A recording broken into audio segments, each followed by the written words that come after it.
There's some key reasons why you should buy a rear-wheel drive electric car and not a front-wheel drive electric car. In fact, there's a key reason why many automakers are switching from front-wheel drive electric cars to rear-wheel drive. And it's probably not what you think.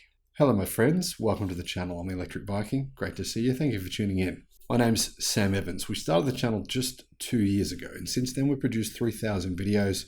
It's fantastic to have you along. Make sure you recommend the channel to your friends who hate electric cars. There's still a lot of people like that because I really love riling those guys up. Now, one of the things that people who are right into gasoline powered cars love is rear-wheel drive. They say EVs don't have the passion, the excitement.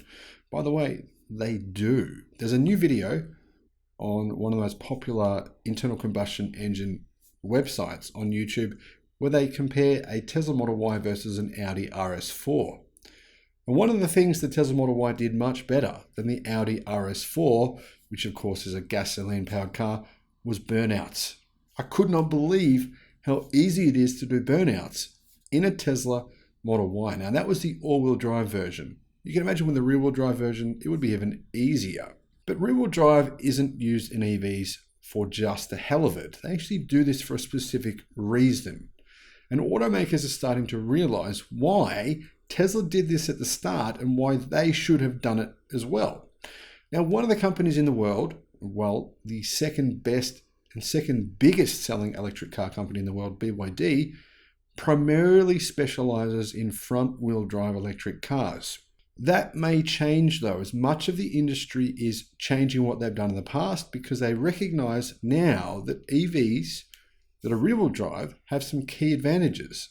Earlier this year, Volvo announced it would end a self-imposed safety-related boycott and produce rear-wheel drive cars for the first time in more than 25 years. Not long after that, sibling brand Polestar said the power in the car's single motor variants would for the first time switch to rear-wheel drive from front-wheel drive. With the shift, Volvo and Polestar joined Tesla, Volkswagen, Hyundai, and Kia in favoring rear-wheel drive for base models for reasons that include better performance and improved efficiency and better handling as well. Obviously, with an EV, you get a lot of torque and a lot of power. Torque steer still exists, and it's something manufacturers have been trying to overcome in their front-wheel drive cars for decades. Change to rear-wheel drive and have the big advantages of an electric motor and its instant torque control, which provides an incredibly good level of stability control, and there's really not a lot of point to going front-wheel drive. But, for example, the power in the new Polestar 2 rear-wheel drive variant with a single electric motor increased to a high of 220 kilowatt, which is 300 horsepower, from 170 kilowatt or 228 horsepower, while torque increases to 360 pound-feet from 243 pound-feet compared with the front-wheel drive model. So you can put a lot more power through the rear wheels without having excessive wheel spin than you can through the front wheels. Polestar says that these revisions reduce the midsize car's 0 to 62 miles an hour or 0 to 100 kilometers per hour acceleration time by 1.2 seconds to 6.2 seconds. But Polestar said this is not the only advantage. When we reduce the weight on the front axle, we make the car a little bit more agile and a little bit more fun to drive. Polestar head of chassis development, Joachim Ridholm, told Automotive News in Europe. So we improve traction, we improve directness, speed of response, and that together gives more driving pleasure. This means we can improve comfort without sacrificing on performance and handling.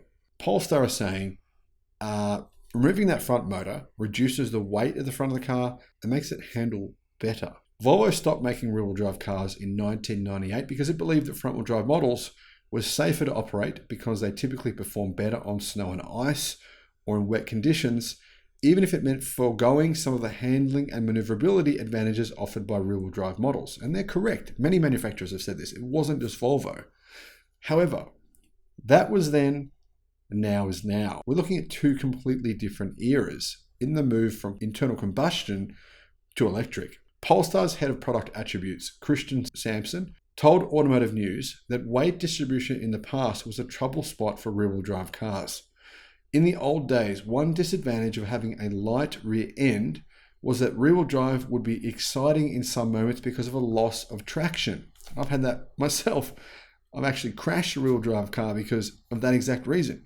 It was wet, tiny little bit of oil and grease on the road, and even at a slow speed, I completely lost control in my rear-wheel drive car. Now I've had the same situation happen to me in a front-wheel drive car, but I've been much more easily able to avoid a crash in that situation with a front-wheel drive car versus rear-wheel drive. Now, there are many expert drivers out there that can handle this situation well in rear-wheel drive, but you'll find that most cars and accidents that occur because of losing traction occur in rear-wheel drive cars.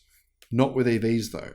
Improvements to traction control systems combined with the battery pack's location spread out evenly across the car rather than having all the weight at the front with the motor helps distribute the car's weight more evenly over the drive wheels, resulting in a better grip on the road, especially in wet and slippery conditions. Combine this with the ability of an electric car motor to respond instantly, which significantly improves traction control, and you've got the best of both worlds: handling, power, and traction. Another key advantage to rear-wheel drive is that the configuration gives engineers more leeway when packaging the propulsion systems because the rear-mounted electric motor takes up a minimal amount of room, leaving more space for passengers and luggage. Volkswagen's head of engine development, Carsten Benowitz, told Automotive News that the company's electric car family is primarily rear-driven, adding that future Volkswagen EVs will either be rear-wheel drive or all-wheel drive.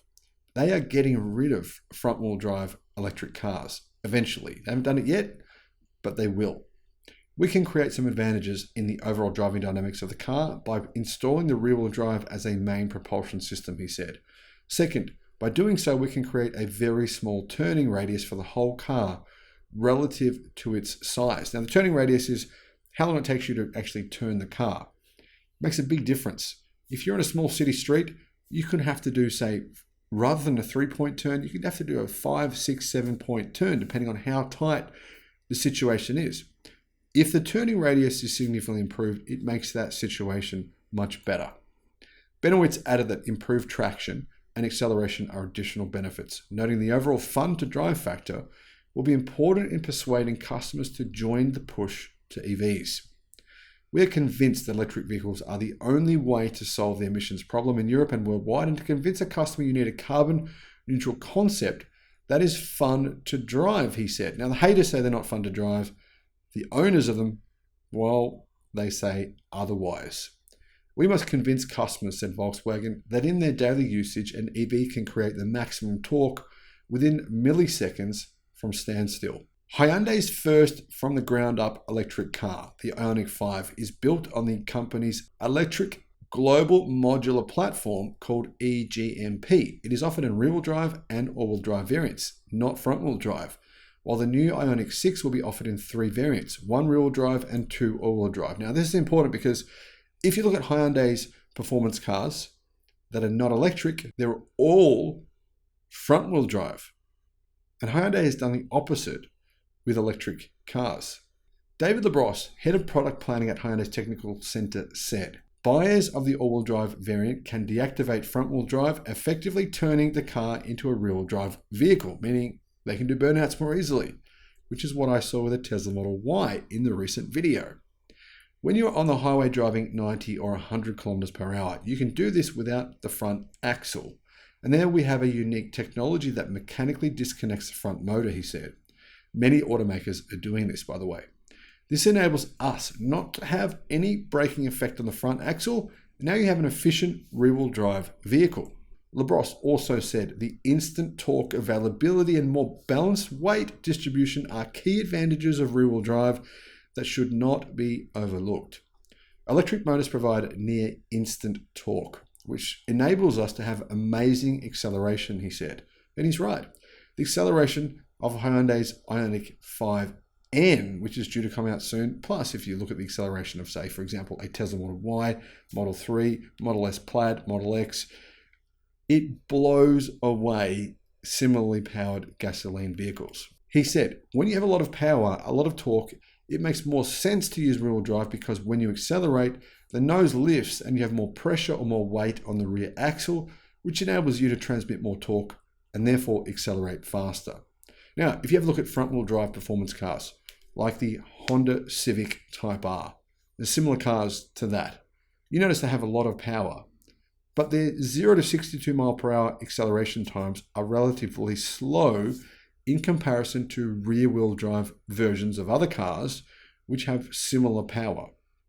Since electric motors are usually compact in size, vehicle designers have more options for cabin configuration. In addition, placing the drivetrain at the rear of the vehicle allows for a cab-forward concept.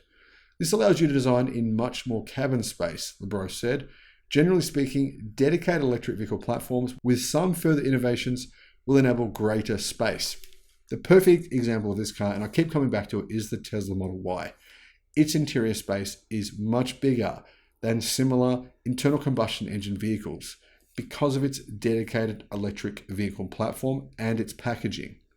Benowitz said Volkswagen will continue to develop its rear-wheel drive and all-wheel drive strategy as the company continues its electric vehicle revolution. Now, it's saying this even though it currently sells plenty of EVs that are front-wheel drive. It knows the future, though, of electric cars is not front-wheel drive, even small electric cars. We are intensively developing new concepts right now, he said. Power identity will increase because the development of the electromagnetic circuits is still ongoing. It's improving with every generation. He said, when he looks out at the competition, he sees an increasing number of EVs with rear-wheel drive. For example, the MG4 is a relatively small hatchback about the size of a Toyota Corolla. However, one thing that's interesting to note, every single internal combustion engine powered hatchback on sale in the world right now is front-wheel drive. The MG4, which is their competition, is rear-wheel drive. Now, MG are using its rear-wheel drive status as a way to sell the car, and that's appealing to a lot of people. Volkswagen say that the reason manufacturers are moving to rear-wheel drive is due to performance, traction, and stability benefits. We see a general trend to rear-wheel drive in the market. Ridholm acknowledged that competition within the EV space is growing more intense. One reason Polestar and Volvo switched from front-wheel drive to rear-wheel drive is because they see the move as a way to get to the next level and improve their vehicles. I can't speak for the others, said Volvo, but for us, it was a natural step. As you can see, the future of the automotive industry is not front-wheel drive, it's rear-wheel drive or all-wheel drive, or all-wheel drive with the ability to turn off the front motor. I believe, my friends, that front-wheel drive will eventually be dead. But I could be wrong. Let me know your thoughts in the comments, and thank you for watching. Bye-bye.